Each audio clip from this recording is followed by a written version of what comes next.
हर साल किसानों का बजट जो पेश किया है, क्योंकि पहला बजट होता है, अब हर साल अलग ही बजट पेश किया जाएगा किसानों का। और युवाओं के लिए मैंने कहा, युवाओं को, छात्रों को, बच्चों के लिए हम इस बार ये कोशिश करेंगे कि वो प्रायोरिटी मिले बजट के अंदर। और किसानों का बजट अलग पेश होगा। धीरे धीरे किसानों में और जागृति आएगी कि सरकार जब अलग बजट पेश कर रही है तो हम नए नए सुझाव दें उनको, और उसी ढंग से हम लोग आगे बढ़ते जाएंगे। डेमोक्रेसी के अंदर सरकारों पर दबाव पड़ना जरूरी होता है, आलोचना भी होती है, कमी बताई जाती है, हम उनको वेलकम करते हैं। हम एनडीए गवर्नमेंट में जब लोग बैठे हुए हैं, भारतीय जनता पार्टी वाले, उसकी तरह नहीं है कि आलोचना को बर्दाश्त मत करो, असहमत व्यक्त करे तो आप जेल जाओ, देशद्रोही हो, राष्ट्रद्रोही हो। कई पत्रकार के, साहित्यकार के, लेखक में बार बार बोलता क्यों हूँ कि सच्चाई है, जनता को मालूम पड़ना है। जेल बैठे हुए हैं लोग, आपको हमको गिनती नहीं मालूम है, घटना दुर्घटना सुनते रहते, पढ़ते रहते हैं। तो ये लोकतंत्र में अच्छा नहीं है, मतलब ये शुभ संकेत नहीं है। हम चाहते हैं कि एक बजट पेश किया, अब धीरे धीरे उनकी दबाव बढ़ेगा सरकारों पर, अच्छे चुनाव आएंगे, फिर अपना एलोकेशन बढ़ेगा। इस प्रकार से राजस्थान में खेती को लेके इरिगेशन एक तरफ आगे बढ़े। हमने इंदिरा गांधी कैनाल की जो मरम्मत का काम था, पीटीवाई इतना बड़ा काम हुआ है राजस्थान के अंदर, आज सब तारीफ कर रहे थे। उसके कारण कितना रकबा बढ़ गया खेती का, पानी वेस्ट जाता। आज भी जो हमें हमारी कैपेसिटी कम होने से जो पानी में मिलना चाहिए उतना पानी ले नहीं पा रहे हम लोग। तो कहने का मतलब सिंचाई के साधन बढ़े, किसानों की आय दुगनी करने की बात तो करी प्रधानमंत्री जी ने, तो हो कहाँ रही है। उसके लिए भारत सरकार को क्रांतिकारी कदम उठाना चाहिए, राज्यों के साथ मिलकर बात करनी चाहिए, क्या क्या कदम उठाए हैं। जैसे मैंने जो वादा किया देशवासियों से कि दुगनी आमदनी करेंगे 2022 तक, 22 में जा रहा है, दुगनी आमदनी होगी क्या उनकी। और खाली कोई राज्य नहीं कर सकता है, जब तक केंद्र राज्य मिलकर के ऐसी योजना बनाए, ऐसी सोच डेवलप करे जिससे कि आमदनी डबल हो।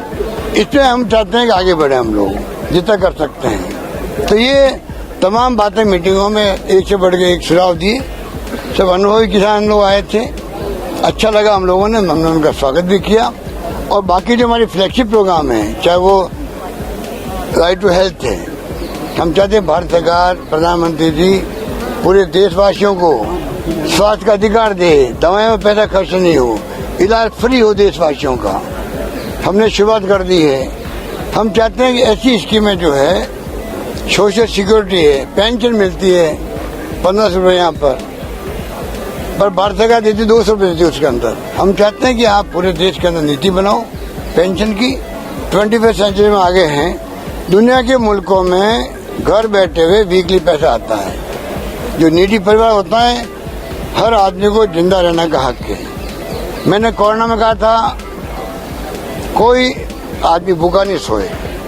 मुझे खुशी है प्रदेशवासियों ने, एक्टिविस्ट ने, एनजीओ ने, धर्मगुरुओं ने और सब कार्यकर्ताओं ने उसको निभाया।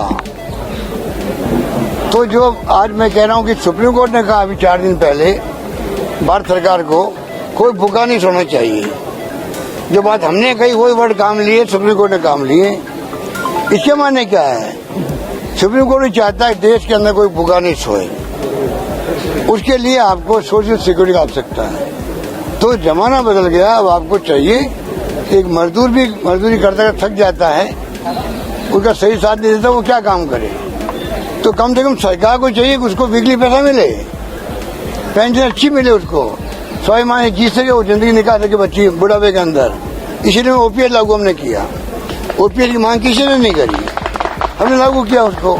ये मानव दृष्टिकोण है, 35 साल नौकरी करता है, फिर वो तरसता है कि बॉम्बे में स्टॉक मार्केट ऊपर जाकर नीचे जाएगा, पेंशन मुझे कितने मिलेगी मालूम नहीं किसी को। आज वहाँ हिमाचल के अंदर आंदोलन किया कर्मचारियों ने, आज सरकार कांग्रेस की बनी है, अच्छा कैंपेन हुआ, अच्छा मैनेजमेंट था, अच्छे टिकट डिस्ट्रीब्यूट किए, प्रियंका गांधी खुद गई कैंपेन करने।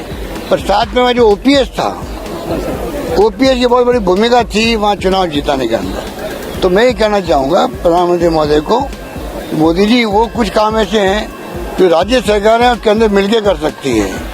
जैसे कोरोना में करने का प्रयास किया गया, उसी ढंग से सोशल सिक्योरिटी, पेंशन का काम है, ये राइट टू हेल्थ वाला काम है, शिक्षा का काम है, इसमें हम सब मिलकर काम कर सकते हैं। उड़ान हमने योजना चालू की है, लोग संघों ने बोलते नहीं है।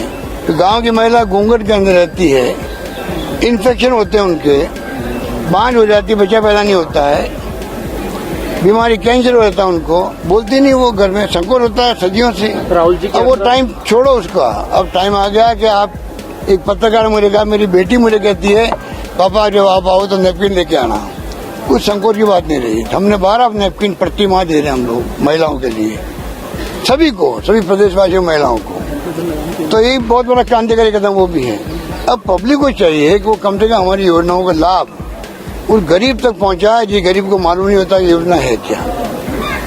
तो हम कोशिश कर रहे हैं कि इस प्रकार धीरे धीरे लोगों तक बात पहुंचे। राहुल जी की यात्रा में अब सोनिया जी और प्रियंका जी भी जुड़ रही हैं महिलाओं के साथ, और किस तरीके से आप राजस्थान में? नहीं, वो यात्रा तो बहुत कामयाब रही है। भारतीय जनता पार्टी तो पूरी विचलित हो गई है, चिंतित हो गई है। इसलिए यात्रा को बदनाम करने के लिए बहुत हथकंडे अपनाए गए, पर यात्रा का कारवां चल पड़ा है।